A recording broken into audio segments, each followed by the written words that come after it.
I'm not really here for this Molly and Zach kiss. I'm not here for the Molly and Zach winners edit. They are trying to, you know, beeline them to win the show. I'm not here for this narrative and journey. Take me off this train, guys, and let me get on the train where it's a one-way ticket to Islam, because I really can't get on the train for a one-way ticket to Molly and Zach winning the show. I'm not invested. Guys, it's Morag. Hope you guys are all doing well today. Back at again with another video. If you have not subscribed, click that button. I would really appreciate it, guys. Subscribe to the channel. It's one click, 24/7, daily and consistent and persistent content.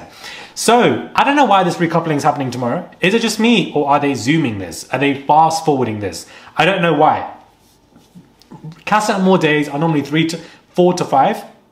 We've had it on Sunday, Monday and Tuesday. It's just been 3 days. So I don't understand how the recoupling now, and in that episode it said tonight, which is that night. So it's already happening now, that is coming out for Wednesday and Thursday. So I'm quite shocked that it's happening tomorrow. Like, that's not what it's been before. Am I wrong in saying this? Comment down below.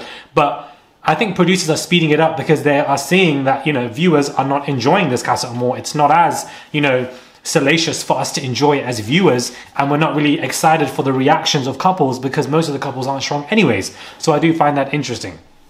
I'm here for Whitney and Elok. I'm so here for that. I'm glad that she is with one person and one person only, that Elok isn't kissing other girls. There isn't a choice that he has to make between Whitney and somebody else. I'm just glad. And it's going to be refreshing for us as viewers who have liked Whitney, because when it comes to Whitney and Mehdi, it was always so hot and cold, on and off. We didn't know what was going on. So now with Whitney and Elok, it looks like he's going to have eyes for her, and hopefully that just continues. I don't trust any of these Casa Amor girls or boys right now because of where they are. Not because of if they're attracted or not, it's simply because of their environment and where they are, and this is the 10th season. So whilst I'm here for Elom and Catherine, and I like these two together, I genuinely do like these two together, I want to see how he behaves in the villa with everybody else. Is he going to start turning heads, child, left, right, up and down, start turning heads as if they're dancing in a damn club? They're turning their heads. So, like, you know, we'll just see what happens when it comes to when they return to the villa. But I like that Whitney has somebody. I like that Catherine has somebody. And, you know, a lot of people are gunning for Catherine, and some people were expecting me to gun for Catherine, and when I don't gun for Catherine, I'm biased about the situation. I don't think Catherine's moved as mad than Scott has. I feel like Scott has moved... Scott hasn't moved mad. Let me rephrase myself. But him telling Leah secretly that I still like you, and then he didn't even wait. He went straight up to kiss Catherine on the terrace. It's odd to me and was fishy to me. Catherine hasn't done that. When she is with one person, she normally remains with that one person, whether it be, you know, with Andre, and then things were going way too quick. Then she went back to Andre after things went left with Zach. So she doesn't. So that is what made me dislike Scott, because I was just questioning his motives or whatever. I like the fact that Scott pulled everybody together to question what the hell was going on, and they were backing each other. That was nice to see. And I felt like Scott and Catherine would become a good couple if time was on their side. But obviously Casa Amor came in. I'm not, if it was opposite role and Scott was, you know, liking towards another girl, I think that's absolutely fine, because Scott and Catherine were not strong prior to going into Casa Amor in any way. Most of these couples are not strong. Like, they're not. If Mehdi was still here and he was feeling another girl, it is what it is. So is Whitney feeling another guy. Like, they're not as strong couples. So I like Elon more with Catherine, because I feel like Elon is, you know, advancing more. I know everybody's cussing him out and calling him the Jeffrey from Freshman's Bel Air and saying he's clapped and whatever. But my guy, there's a TikTok going around of him being a financial advisor and having a strong work ethic. You want a man that has money now. You want a man that knows about money and where to move it and keep it and invest in. You do. And it looks like he's very successful and coined up. And there have been people speaking out in support of Elon who've worked with him. So you have character defenses for someone like Elon, whereas with Scott, you had an ex coming out saying that he was very possessive. And, you know, that's not something that Catherine likes, because it didn't work with her and Andre, remember? So I just feel like I'm here for Scott finding somebody in Casa, and I'm also here for Catherine to find something. I feel like Scott and Catherine could work if they had a lot more time, but I feel like they are better suitors for both of them. And that's just it. That's really just it. Child, I'm not really here for the Sammy Jess narrative, but I feel like I would want to see how Jess reacts to what Sammy is doing. That is something that I might want to look for. She's very explosive and reactive. So we're going to see what she says. Tyreek even saying F Jess. They will probably keep that as a movie night clip, because that to me is very confusing. as to why he, you know, just because you are staying loyal to a girl or you're not as going to be XYZ with the girls, it doesn't get you out of the clear if you're enabling your friends. And that's, I feel like that's what they're doing, and Jess will not like the way Tariq is moving. So Sammy, obviously, you know, playing these two girls, he's with Gabby for a minute, then he's with Amber. I feel like he will pick Amber because she has a connection to a very famous father, famous footballer, etc., etc. He's already organized her to be on the same agency as Gemma. So, you know, if he's already organized that, she has to be in there for a long time. Otherwise, the agency will drop her, and the agency are not going to do that because the guy who's Amber's father has coin, and the agency want that coin, and the producers want to keep her in there because it keeps everybody talking. So I feel like Sammy will pick Amber, and Amber will come back into the main villa. Then, of course, it's going to cause a shock for Jess. I don't expect Amber to cry, but she is young, you know, and she probably gets emotional about stuff here and there as opposed to other contestants when it comes to the villa. Whew. Okay, this is a different tangent. We're going to go off somewhere else when it comes to this, but I feel like that I find it so frustrating when it comes to there's a lot of backlash and conversation about Amber and the fact that she's, you know, way too young to go on the show. People are uncomfortable seeing her on the show because she is 19. They find it unnecessary, uncomfortable. It's not nice. There's an age gap. You know, she's 19, she's XYZ and whatever. I only feel like this conversation of young 19-year-olds being way too young around mid-20 people, and that we should care for these 19-year-olds and that we should have protectiveness for these 19-year-olds who get on Love Island or etc. This narrative is only present for white girls. And I find it to be so frustrating because whilst it is valid for white girls, absolutely they should be protected if they are the 19, this narrative is not there for black girls. This narrative is not there for brown boys, for black boys, for brown girls. This narrative is really not there for us, unfortunately. At the age of 18, 19, we're immediately adultified and we're not protected. We're not asked or cared for in that way, and those narratives are not there for us. And I just find it to be so annoying because it was there for Gemma when she was 18, 19 on the show and Davide picked her and he was 27. Sorry, it's triggering me, it's triggering me, and etc. And that to me was kind of frustrating because whilst it is absolutely right, I feel like that narrative is not present for anybody else.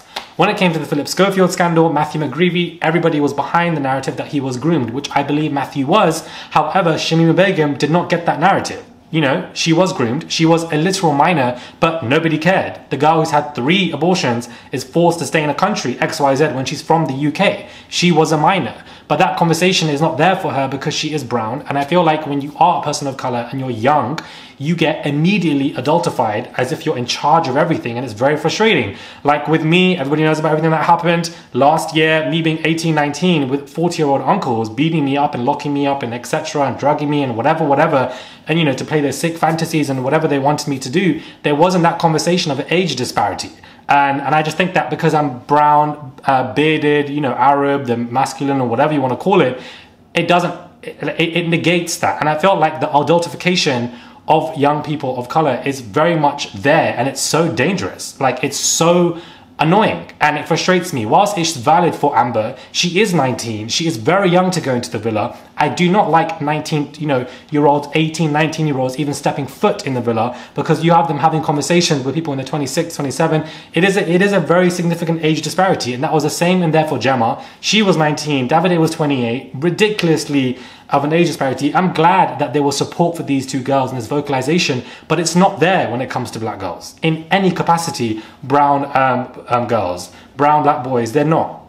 I'm not going to speak about this in entirety in its full yet because it's a lot for me, but I am in a position where I am financially helping young boys of color who are homeless, who are escaping significant sexual abuse and sex work, preventing them from going into that form of work to survive because nobody cares. And this young Bangladeshi boy and this young Kenyan boy, I'm helping both of them. And I don't want to get emotional, but I'm obviously, you know, giving them a life. And this young Kenyan boy is a very 6'2" black boy, but people just think he's an adult when he's a young kid. And it's the same goes for this dark-skinned Bangladeshi boy where people think he's an adult when they're so young mentally, but nobody supports our young boys anymore in any capacity.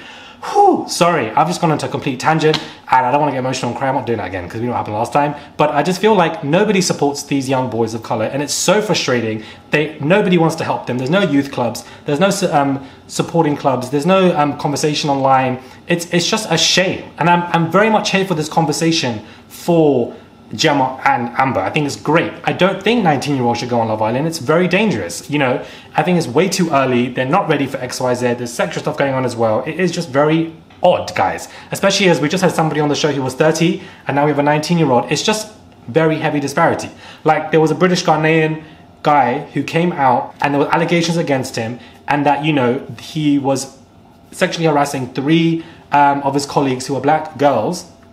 They've described their experiences and the disgusting stuff that were done to them and how they felt like they were forced to do it and they were like forced to basically.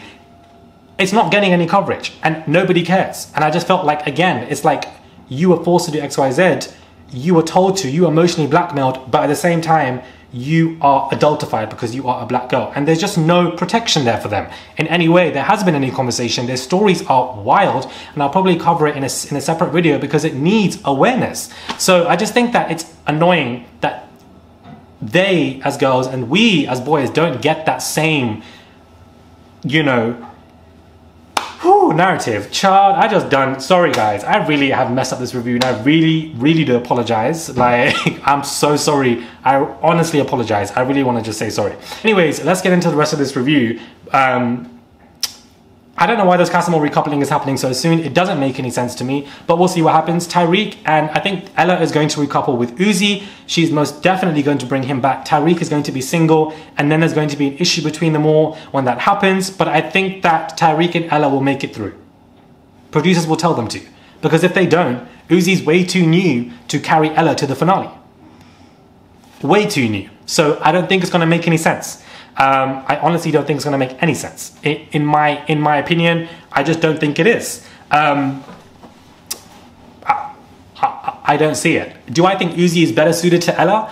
Absolutely I do. I feel like it definitely just makes more sense and he feels more emotionally stable and calm. You can't miss a man who said that he misses the game directly to your face after you nearly went home and you nearly got dumped.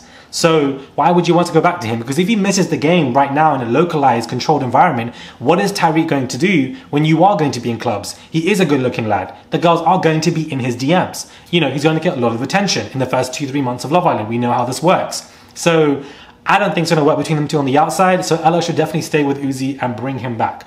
I'm here for Whitney and Elok. I'm very happy for it. I'm here for Catherine and Elom as well. I'm very happy for those relationships. I feel like Cody, I don't know what this boy is in the villa. You are too young. You are 20. And, you know, even have a conversation with KD who's 27. It's just odd.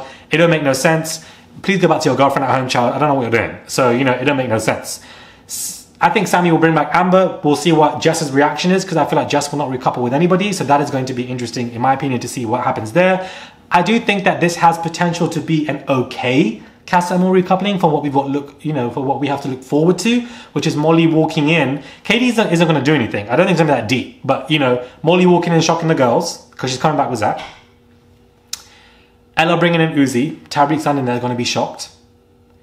Then Sammy bringing in Amber and or Gabby, and then Jess is going to be like, what the hell, I'm standing here alone. So it looks like, I think that should be enough. The producers are looking for how Casamore is going to be explosive. It's the most explosive, byproduct of a challenge, and it's the most rating grabbing episode, which means money, money, money. So they have to get it to that point. So they're trying to make it as much, and I feel like these three are the only way. I don't know anywhere else. Scott could stay single. Catherine would come back with somebody, but I feel like Scott and Catherine were not that close together anyways in any capacity. I feel like, listen, I know people are going to be on my head, but I just think that Catherine and Scott are not that close, guys. They weren't together from day dot like Whitney and Maddie. Like, they're not. And I just felt like, yes, Elon could be playing a game and he could be a scammer. He could be doing the absolute most, as people have been saying, because he's in the villa. But from what I've seen, he's acting very much towards Catherine than I've seen Scott has. And it's just odd. It's just, yeah, we'll just see. Montel also is going to come back with Tink. Oh, well, I don't know if Montel will do that, to be honest with you. But we'll just see what happens when it comes to Leah. So, but again, I think Leah will just break down or cry. I don't know. I think this Casa Amor has the potential to be okay. I don't think it's going to be really bad. It has to be good because it's, you know, Casa Amor. But I think we are going to have seen better in previous seasons. I'm not going to lie to you guys. I was speaking to a friend. I feel like since Molly has come back into the show, it's giving Love Island Winter. That's what it's giving. It's giving Love Island Winter, and it's been giving Love Island Winter since. It hasn't been as exciting. It seems predictable. It seems forced. I'm not as into it, and that's probably why producers are rushing this. Producers are also going to note that a lot of people do not like Zach and Molly together, not here for the kiss. A lot of people, you know, they're getting backlash today. The producers are going to note this. I feel the more we see Molly and Zach, the more this backlash is going to grow and get higher. And I do think that that means that they're not going to make them win. I could see them coming second or third. I don't know who else could win, to be honest with you. I think Whitney might win, Chad. It's going to have to be Whitney and Elok, because I feel like Ella and Terry will become second. Whitney to win, Chad. I mean, I'm not mad. I want Whitney. Whitney is the one who I want to win. So she could really take this home. She could really take this home, guys. I can see it now. I feel like she can take this home. I don't want Sammy and Jessica together now and take it home, please. I want Whitney to take it home, and she has to have somebody good. I just hope Elok behaves himself from now to the, like, he needs to behave himself, period. He can't be looking nowhere else. And it's early days. It's the first day anyways, no kissing, but we'll see. Casa Amor's happening tomorrow. So yeah, we'll just see what happens. Reports are saying it's going to be a big dumping. That's just really the Casa Amor Islanders who are going home because they haven't made it. Subscribe to the channel, guys. Click that button. It is daily and consistent content. Subscribe. Click that button, guys, for daily and consistent content. I would appreciate it. Very sorry for the random rant that happened. I keep apologizing for it because I feel like it was just on my mind today and I just wanted to say it in a video, non-script. You know, I want to talk about it, create discussions about these conversations. But yeah, let me know what your thoughts are. Subscribe to the channel. Comment down below. What are your favorite couples? What are your thoughts on Catherine?